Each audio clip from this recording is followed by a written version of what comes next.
Hello friends, मैं अमोल कासर आपका स्वागत करता हूँ। दोस्तों, टेंशन आ रहा है ना? बहुत सारी पढ़ाई की है, फिर भी एक डर लग रहा है कि याद आएगा कि नहीं आएगा।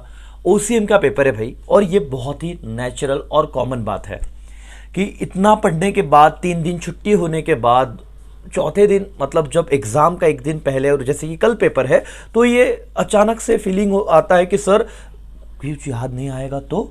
बट ऐसे नहीं होगा दोस्तों, बिलीव मी, ट्रस्ट मी, आपका कल का पेपर बहुत ही सही जाने वाला है। जो स्ट्रैटेजी मैंने आपको अब तक दी है, मेरे डिस्टिंग्विश के लेक्चर हो, जस्टिफाई के हो, जितने भी लेक्चर आपने एप्लीकेशन पे देखे हो, टेलीग्राम पे देखे हो, यूट्यूब पे देखे हो, राइट, अपने आप पे अब भरोसा रखो, जो भी होगा अच्छा होगा। और अगले 4-5 घंटे की सोना बहुत ज़रूरी है। और आपका ओसीएम का पेपर सबसे बेस्ट पेपर रहेगा अब तक का। इंग्लिश का तो ठीक है, गया ही ना। 16 मार्क्स का नॉवेल आप राम भरोसे छोड़ के चले तो गए ही थे ना। टेंशन था कि नहीं था? ओसीएम में ऐसा बिल्कुल नहीं होगा। 8 मार्क का क्वेश्चन सर याद नहीं आ रहा है, अपने वर्ड्स में लिखा तो चलेगा क्या? अब मैं तुमको एक ही कहता हूं बेटा, जब तक लड़ना था लड़े। तुम ऐसी बैच हो जो कोविड के टाइम को इतने ऑड सिचुएशन में से आके तुम यहां तक पढ़ रहे हो, है ना, कि पेपर दे रहे हो, बहुत सारी चीजों में से तुम बाहर निकल के इतना बोलते ना कि ये करेज ही है तुम्हारा कि ये तुम ही कर सकते हो। तो रिकॉल करने का मत सोचो। अब पूरा ओसीएम एक साथ 8 चैप्टर कैसे दिमाग में याद आएंगे? किसी के नहीं आएंगे भाई।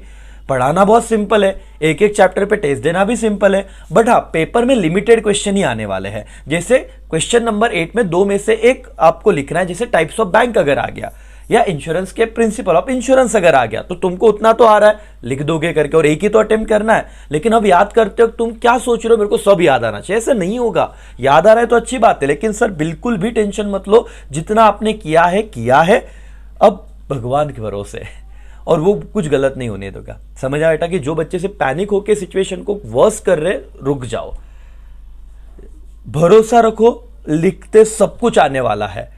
लेकिन पैनिक हो गए तो आती हुई चीजें भूल सकते हैं हम लोग। इसीलिए कीप काम, जितना पढ़ सकते हो उतना वापस एक बार पढ़ो। चैप्टर नंबर 3 पूरा ऑप्शन को डाल देगा सर, 2 क्वेश्चन कर लेना, कैरेक्टरिस्टिक्स और functions of entrepreneur. Okay, chapter number 6 MCQs कर लेना, ऑब्जेक्टिव मैंने वीडियो बनाया है। चैप्टर नंबर 5 सर ई बिजनेस देख लेना, एकदम फालतू है, कुछ भी नहीं है, और आउटसोर्सिंग अच्छे से करो। ये ऊपर ऊपर से पढ़ो।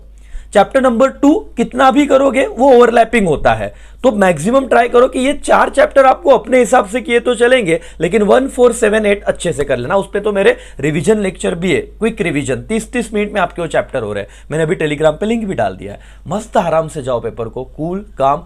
फिर मेरा स्ट्रैटेजी फॉलो करो जो मैंने सुबह वीडियो डाला था, राइट, कि क्या पहले 4 क्वेश्चन 20 मार्क के ऑब्जेक्टिव, 8 मार्क्स के वो डिफाइंड टर्म, 6 मार्क्स के केस स्टडी कितने सिंपल है उतने देख लो, और डिस्टिंग्विश आपका 46 मार्क्स का पेपर आराम से पहले 1.5 घंटे में हो जाता है।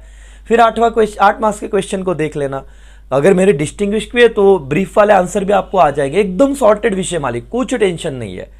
सिर्फ आप अननेसेसरी ओवर थिंकिंग मत करो, ठीक है? ऑल द बेस्ट बेटा। जो सुबह देख रहे हैं उनके लिए भी ऑल द बेस्ट, ठीक है? जो अभी देख रहे हैं तो आराम से पढ़ो और पेपर अच्छा जाएगा। चलो बाय बाय, टेक केयर, जय हिंद, जय भारत।